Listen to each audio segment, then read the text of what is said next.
നമസ്കാരം. ചില വർഷങ്ങൾക്ക് മുമ്പ് എൻ്റെ അടുത്ത് 45 വയസ്സുള്ള ഒരാൾ ഉത്കണ്ഠ രോഗത്തിന് ചികിത്സ ആവശ്യപ്പെട്ടുകൊണ്ട് വന്നിരുന്നു. അദ്ദേഹത്തിന് ക്ഷേത്രത്തിൽ കയറുമ്പോൾ വളരെയധികം ഉത്കണ്ഠ ഉണ്ടാകുന്നു. പ്രത്യേകിച്ചും ഉത്സവ സമയങ്ങളിൽ വെടിക്കെട്ട് കേൾക്കുമ്പോഴോ പടക്കം പൊട്ടിക്കുന്നത് കേൾക്കുമ്പോഴോ ഏതൊരു ആഘോഷ വേളയിലാണെന്നുണ്ടെങ്കിലും അദ്ദേഹത്തിന് ആ സമയം പിടിച്ചു നിൽക്കാൻ സാധ്യമല്ലാതെ വരുന്നു.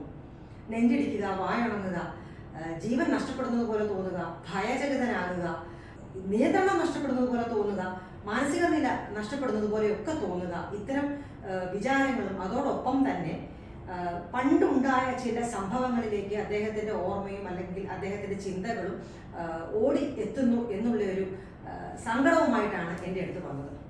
ചോദിച്ചു വന്നപ്പോൾ അദ്ദേഹത്തിൻ്റെ ചെറുപ്പകാലത്ത് ഏകദേശം 25-26 വയസ്സുള്ള സമയത്ത് ഒരു ബോംബ് സ്ഫോടനത്തിൻ്റെ സാക്ഷ്യം വഹിക്കേണ്ടതായി വന്നു.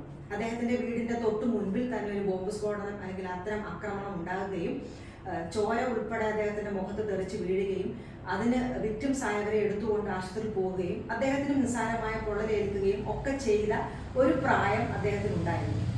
അതിനുശേഷം എപ്പോഴൊക്കെ പടക്കത്തിന്റെ ശബ്ദമോ അല്ലെങ്കിൽ ഉത്സവത്തിന്റെ ഒരു ആംബിയൻസോ അല്ലെങ്കിൽ വെടിക്കെട്ടിന്റെ ആംബിയൻസോ ഒക്കെ വരുമ്പോൾ ഇതേ രീതിയിലുള്ള പ്രശ്നങ്ങൾ അദ്ദേഹത്തെ അഭിമുഖീകരിക്കുന്ന ഒരു പ്രശ്നമായിട്ടാണ് എൻ്റെ അടുത്ത് വന്നത്.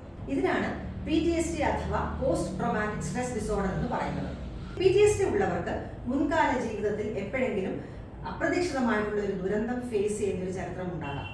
ഇപ്പോൾ പറഞ്ഞതുപോലെ ബോംബ് ആക്രമണമോ അല്ലെങ്കിൽ സെക്ഷുവൽ അബ്യൂസോ റേപ്പോ അല്ലെങ്കിൽ ഉറ്റവരുടെ എന്തെങ്കിലും ദാരുണ അന്ത്യമോ ആക്സിഡന്റോ യുദ്ധത്തിന് സാക്ഷ്യം വഹിക്കുകയോ ഒക്കെ ചെയ്യുന്ന സാഹചര്യത്തിലൂടെ കടന്നു പോകുന്നവർക്ക് പിന്നീട് PTSD ഉണ്ടാകാനുള്ള സാധ്യത വളരെ വലുതാണ്.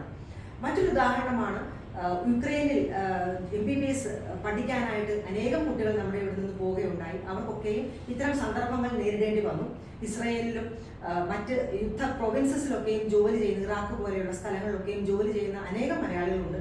അവർക്കൊക്കെയും ഇതേ സാഹചര്യത്തിലൂടെ പോകുന്ന അവസ്ഥ ഉണ്ടായേക്കാം. PTSD എന്ന് പറയുമ്പോൾ ഇത്തരം സാഹചര്യങ്ങളിലെ നേരിട്ടവർ പിന്നീട് അവർക്ക് ഇതേ ഓർമ്മകൾ അവർക്ക് എന്തെങ്കിലും ഒരു ട്രിഗറിങ് ഫാക്ടറായിട്ട് വരുമ്പോൾ പെട്ടെന്ന് ഭയം ഉണ്ടാകുക, നെഞ്ചെടുപ്പ് വർദ്ധിക്കുക, വായുണങ്ങുന്ന പോലെ തോന്നുക, ജീവൻ നഷ്ടപ്പെടുന്ന പോലെ തോന്നുക. ആ എന്ത് സാഹചര്യമാണോ അവരുടെ ജീവിതത്തിൽ നേരിട്ടത് അതേ സാഹചര്യത്തിലൂടെ അവർ റീലിവ് ചെയ്യുക അല്ലെങ്കിൽ റീ എക്സ്പീരിയൻസ് ചെയ്യുക. ഇത്തരം ഒരു ഘട്ടം വരുമ്പോൾ അന്നുണ്ടായ അതേ അനുഭവങ്ങൾ അതേ രീതിയിലുള്ള പുനരാവിഷ്കരണം അവരുടെ ജീവിതത്തിൽ കടന്നു വരുന്നു. അത് തന്നെയല്ല ഫ്ലാഷ് ബാക്സ് ആയിട്ട്, മെമ്മറീസ് ആയിട്ട്, നൈറ്റ് മെയർസ് അതായത് സ്വപ്നങ്ങളായിട്ട് ഒക്കെയും ഇത് അവരെ നിരന്തരം വേട്ടയാടിക്കൊണ്ടിരിക്കുന്നു. അപ്പോൾ ഓരോ തവണ ഇങ്ങനെ വരുമ്പോഴും അവർ യഥാർത്ഥത്തിൽ തുടക്കത്തിൽ അനുഭവിച്ച അല്ലെങ്കിൽ ഫസ്റ്റ് ഇൻസിഡൻസിൽ അനുഭവിച്ച അതേ മനോവ്യഥയിലൂടെ അവർ വീണ്ടും റിപ്പീറ്റഡ് ആയിട്ട് കടന്നുപോയിക്കൊണ്ടിരിക്കുന്നു. ഇത്തരം ദുരന്തങ്ങൾ ജീവിതത്തിൽ കടന്നു വരുന്നവർ തീർച്ചയായിട്ടും ശ്രദ്ധിക്കേണ്ടതുണ്ട്. നമ്മുടെ പ്രിയപ്പെട്ടവർക്കോ ബന്ധുക്കൾക്കോ സുഹൃത്തുക്കൾക്കോ ആരെങ്കിലും ഇത്തരം രീതിയിലുള്ള സാഹചര്യങ്ങളിലൂടെ കടന്നു പോകുന്നവരാണെന്നുണ്ടെങ്കിൽ പിൽക്കാലത്ത് അവർക്ക് PTSD വരാനുള്ള സാധ്യതയുണ്ടെന്ന് മനസ്സിലാക്കുക. അതുകൊണ്ട് ആ ഒരു സാഹചര്യം വന്നതിന് ശേഷം നമുക്ക് ചികിത്സ ആരംഭിക്കാം എന്ന് പറയാതെ ഇമ്മീഡിയറ്റ് ആയിട്ട് തന്നെ ഒരു മനോരോഗ വിദഗ്ധനെ കണ്ട് വേണ്ട സേവനം തേടേണ്ടത് ആവശ്യമാണ്. എന്നാൽ യഥാസമയം ചികിത്സ കൊടുക്കാൻ പറ്റിയില്ലെങ്കിൽ അല്ലെങ്കിൽ യഥാസമയം ഇത്തരം ദുരന്തങ്ങൾ ഫേസ് ചെയ്യുമ്പോൾ ഇന്റർവ്യൂ ചെയ്യാൻ സാധിച്ചില്ലെങ്കിൽ കൂടെ തന്നെ PTSDക്ക് തീർച്ചയായിട്ടും ചികിത്സ ലഭ്യമാണ്. അതിന് മരുന്നുണ്ട്. സൈക്കോതെറാപ്പി പോലെ അതായത് ട്രോമ ഫോക്കസ്ഡ് സപ്പോർട്ടീവ് സൈക്കോതെറാപ്പി, അതിന് സ്പെഷ്യലായിട്ട് ഡിസൈൻ ചെയ്തിരിക്കുന്ന തരം സൈക്കോതെറാപ്പി ഒക്കെ ഉണ്ട്. അതൊക്കെയും നൽകി അവരെ ഈ ഒരു വ്യഥയിൽ നിന്നും മോചിപ്പിക്കാൻ നമുക്ക് സാധ്യമാണ്.